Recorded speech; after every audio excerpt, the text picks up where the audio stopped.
On a freezing December day in 1994, it all vanished for a man who was the first player in history to record back-to-back 100-catch seasons. In 1992, he achieved the Triple Crown, leading the NFL in catches, yards, and touchdowns in a single year. Not Jerry Rice, not Michael Irvin, him. He was a 5-time Pro Bowler and a 3-time first-team All-Pro. In the early 1990s, if you asked any defensive back in the NFL who they feared most, the answer wasn't always Jerry Rice. There was a man in Green Bay wearing number 84 who didn't just catch passes illegally. He bullied the entire secondary. He was a freight train with the hands of a surgeon and the route running of a veteran from the Lombardi era. This is the story of Sterling Sharpe, the man who had the world at his feet until one play changed everything.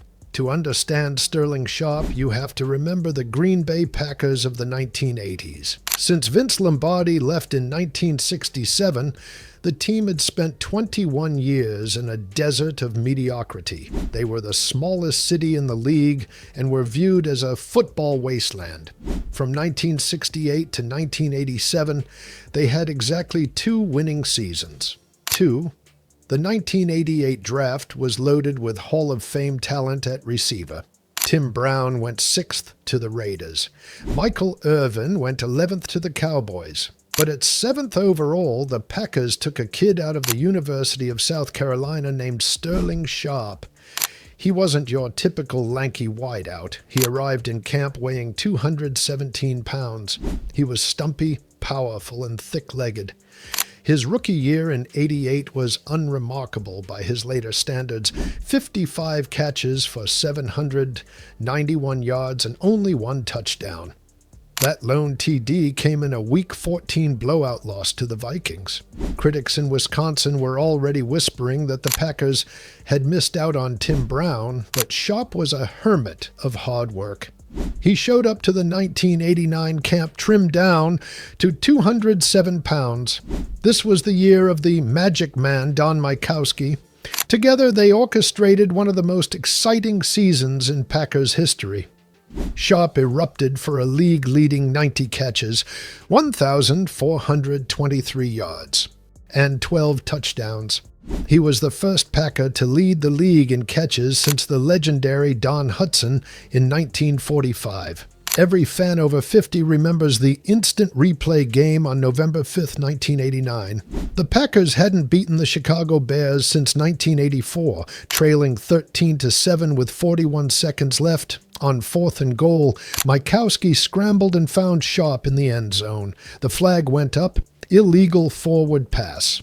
The Bears celebrated, but after a 4-minute replay review, the longest in history at the time, the call was overturned. The Packers won 14-13. That game earned the nickname the Asterisk Game in Chicago, but in Green Bay, it was the birth of a legend.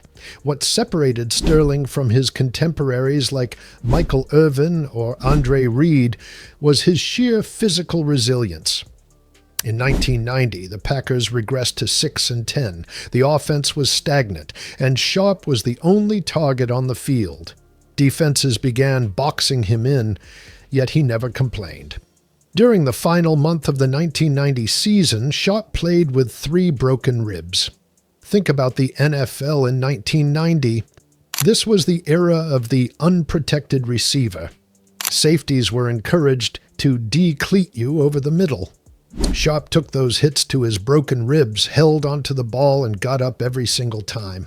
He never missed a start. In 7 seasons, he played and started all 112 possible games. His playing style was a nightmare for defensive coordinators. He lacked the track speed of a Tim Brown, but he had a unique skill set for the West Coast offense. He was the king of the 5-yard slant. His receivers coach, Buddy Geese, noted that Sharpe's weight loss allowed him to explode off the line of scrimmage. Once he had the ball, he wasn't a receiver, he was a running back. Tackling him was described by peers as trying to tackle a fire hydrant. In 1991, despite playing with 4 different quarterbacks, including Anthony Dilweg and Mike Tomczak, Sharpe still hauled in 69 passes for nearly 1,000 yards. He was the entire offense. As future GM Ted Thompson later said, "Instead of running the ball, we just threw him slants." That 1992 season remains one of the greatest individual campaigns in football history. Sterling Sharpe achieved the receiving triple crown. He led the league in receptions, 108, a new NFL single-season record, receiving yards, 1,461 touchdowns, 13. He broke Art Monk's all-time reception record in the final game of the season. Think about that. Jerry Rice was in his absolute prime in 1992, and Sterling Sharpe outproduced him in every major category. Then came 1993. The Packers hired a young wide receivers coach named John Gruden. Gruden's philosophy was simple. The more times Sterling touches the ball, the better chance we have to win. The Packers rode Sharpe like the Bulls rode Michael Jordan. What could Sterling Sharpe possibly do for an encore? He answered that question emphatically. In a season that defied belief, Sharpe broke his own single-season NFL record for receptions, hauling in an unbelievable 112 passes for 1,274 yards and 11 touchdowns.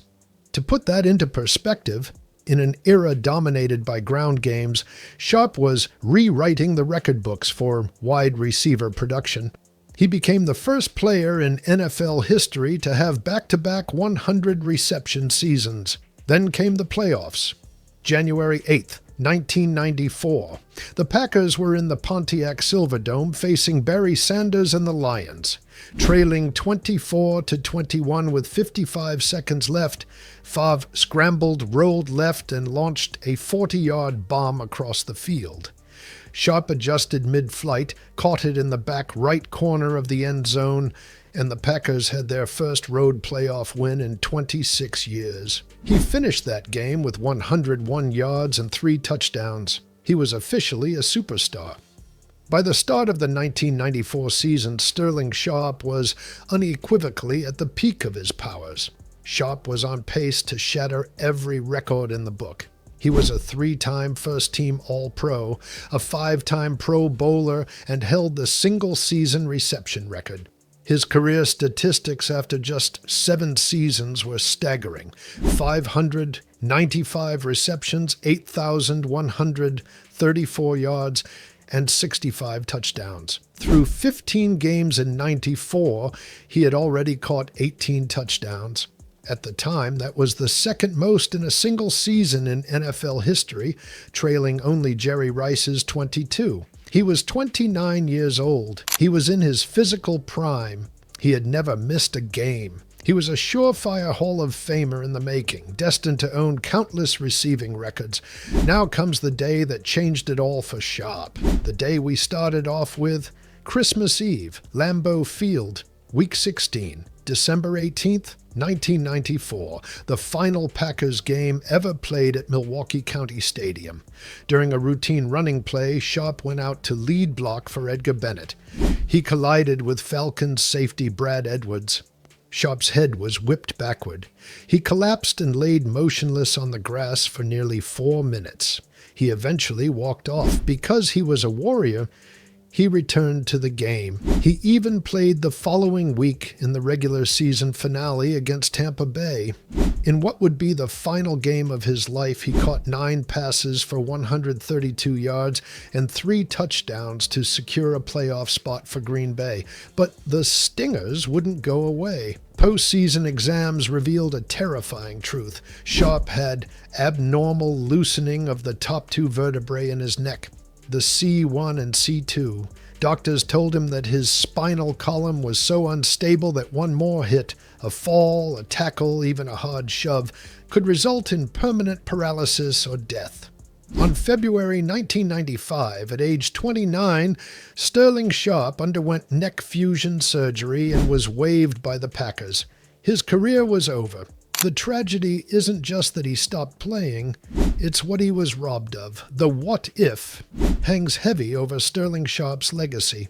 He had 595 career receptions in just 7 seasons. For context, Jerry Rice, widely considered the greatest receiver of all time, had 572 receptions through his first 8 seasons. Sharpe was on an even faster pace. Many argue that if his career hadn't been cut short, he would be mentioned in the same breath as Rice, and perhaps even surpassed him in certain categories. If Sterling stays healthy, the Packers likely win more than one Super Bowl in the 90s. Imagine a 1996 Super Bowl where Brett Favre has both Sterling Sharpe and Antonio Freeman. It would have been unfair. Consider the trajectory. If Sharpe had played even just a few more seasons, extending his career to, say, age 32 or 33, which is well within the realm of possibility for a receiver of his caliber, his numbers would be truly astronomical. He would have easily surpassed Jerry Rice's then records. He likely would have been a central figure in the Packers' Super Bowl 31 victory in 1997, catching passes from his brother-in-arms, Brett Favre, potentially even earning a Super Bowl ring. For 31 years, Sterling Sharpe was the greatest legend not in Canton. His younger brother, Shannon Sharpe, was inducted in 2011.